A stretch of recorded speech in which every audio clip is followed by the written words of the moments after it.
Sa video na ito ay pag-uusapan po natin ang isa sa pinaka-importanting update mula po kay Pi Network. At ito po ay tungkol sa bagong Fast Track KYC. Ito po ang feature na nagbibigay daan sa mga bagong pioneers at kahit sa mga hindi pa users na makapag-verify ng kanilang identity at makapag-activate ng kanilang mainnet wallet ng mas maaga kaysa sa dati. Para itong shortcut papasok sa Pi ecosystem, kaya siguradong magiging interesado po tayong lahat dito. Yan, pero bago po tayo magpatuloy ay pakibasa na lamang po muna ang disclaimer dito po sa ibaba ng ating screen. Yan, paano nga ba binabago ng Fast Track KYC ang dating proseso? Bago po dumating ang update na ito, kailangan muna nating kumplituhin ang hindi po bababa sa 30 mining sessions bago po tayo makapag-apply para sa KYC. Dahil dito, may natural na delay bago tayo makapasok sa mainnet ecosystem at makapag-activate ng wallet. Ngayon, inalis na ni Pi ang barrier na ito. Ibig sabihin, kahit bago pa lang tayo at wala pang 30 mining sessions, maaari na tayong dumaan sa maagang identity verification at agad ma-activate ang ating mainnet wallet kung eligible po tayo. Lahat ng ito ay makikita mismo sa loob ng Pi Wallet app. Para po sa market, malaking tulong ito dahil mas marami po ang makakapasok sa ecosystem ng mas mabilis. Mas maraming users ang makakapag-test ng apps, makakapag-participate sa local commerce at makakapagbigay ng demand para sa Pi utilities. Posible pong magkaroon ng mas malakas na demand sa Pi kapag naging fully tradable na po ito. Ngayon ay ano po ang magagawa natin kapag na-activate ang wallet. Kapag verified at activated na po ang ating wallet, pwede na po tayong makipag-ugnayan sa Pi apps, sumali sa local commerce activities at maki-join sa ecosystem events. Pero tandaan po natin, hindi pa kasama dito ang mainnet migration. Hindi pa rin maililipat ang ating naminang mga balances hanggat hindi tayo kumukompleto ng 30 mining sessions at saka mainnet checklist. Sa market side, magbibigay po ito ng mas maraming aktibong users na nakikisali sa ecosystem kahit hindi pa sila fully migrated. Ito ay magandang senyales para sa mga developers dahil mas marami po silang users na pwedeng pagtestingan ng kanilang applications. Ano naman ang pinakamalaking bentahe ng Fast Track KYC?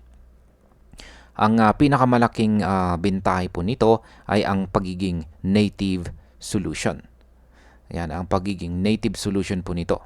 Hindi na po kasi kailangang umasa sa third-party providers para sa identity verification. Para po sa atin na matagal nang naghihintay ng mas mabilis na onboarding, malaking bagay na may sariling sistema si Pi para dito. Dahil mas secure at mas maaasahan po ang proseso, makakasiguro po tayong ligtas ang ating data habang napapabilis ang ating pagpasok sa ecosystem. Kapag mas maraming users ang verified, mas tataas po ang trust level ng network at mas magiging attractive po ito sa mga business partners at saka future integrations. Ngayon ay ano naman ang hindi kayang ibigay ng Fast Track KYC? Mahalaga pong tandaan natin na kahit fast track ang tawag dito, hindi nito ibig sabihin na guaranteed na mabilis ang approval. Kung hindi po pumasa ang application natin sa quality standards, maaari pong ma-reject ito.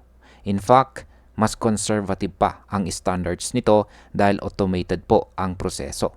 Sa market perspective, ito ay positibo dahil pinapanatili po nito ang kalidad ng KYC verification. Kung magiging sobrang luwag ang sistema, maaari pong bumaba ang trust level sa ecosystem. Ang disiplina po sa ganitong proseso ay nagbibigay ng assurance na real at verified users ang papasok sa network. Ano naman po ang susunod na plano para sa KYC? Ang Fast Track KYC ay hindi lamang pansamantalang solusyon. Pagkatapos po nitong maobserbahan at ma-calibrate, maaaring i-integrate ang technology ito sa standard KYC process. Kapag nangyari po yan, mas bibilis ang migration at mas marami tayong users na makakapasok sa mainnet nang walang matinding delay. Kapag mas bumilis po ang migration, mas lalaki po ang active user base na nakakapag-transact sa mainnet. Posible pong magdulot ito ng mas mataas na demand para kay Pi sa mga susunod na buwan, lalo na kung magiging open market na ito. Paano naman nito pinapalakas ang buong network? Ang pagdagdag ng mas maraming verified users ay malaking hakbang para sa vision ni Pi na magkaroon ng isang malawak at utility-driven na digital ecosystem. Ang mas maraming users ay nangangahulugang mas maraming gagamit ng apps. Mas maraming developers ang magkakaroon ng incentive na gumawa ng bagong serbisyo at mas lalaki po ang adoption rate. Para po sa presyo, kapag tumaas po ang adoption at demand, natural po na pwedeng magkaroon ng upward pressure sa value ni Pi sa oras na magiging fully tradable ito. Kaya siguradong magiging excited tayo bilang mga traders at investors kapag makita po natin ang resulta nito. Ano naman po ang mas malaking konteksto ng pagiging verified network? Ayan, ang isa pang mahalagang punto ay ang direksyon ni Pi para maging verified blockchain network. Sa kasalukuyan, mayroon na pong higit 14.82 million migrated at saka KYC verified users sa mainnet blockchain. Ito po ay nagpapakita na seryoso si Pi sa pagkakaroon ng isang permissioned at secure na network. Kung ikukumpara po natin sa mga bagong standards tulad po ng ERC 3643 na may built-in identity at compliance logic, malinaw na nasa tamang landas si Pi. At kapag mas maraming regulasyon ang ipinatupad sa crypto, dito po sa mundo ng crypto, mas magiging valuable ang isang network na handa sa compliance. Ano naman po ang bagong balita para sa mga Syrian users? Isa pang magandang development ay ang pagiging availability ng KYC para sa mga Syrian users.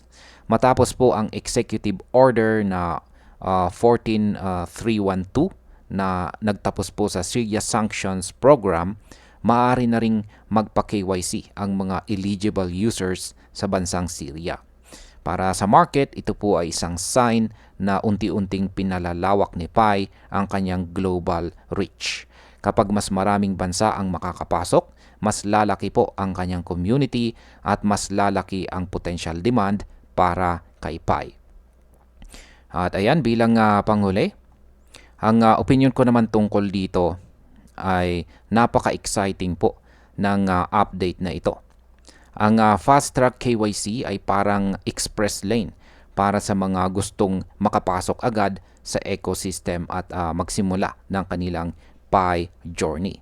Nakikita ko itong makakatulong para mapabilis ang adoption at mas mapalago ang buong network.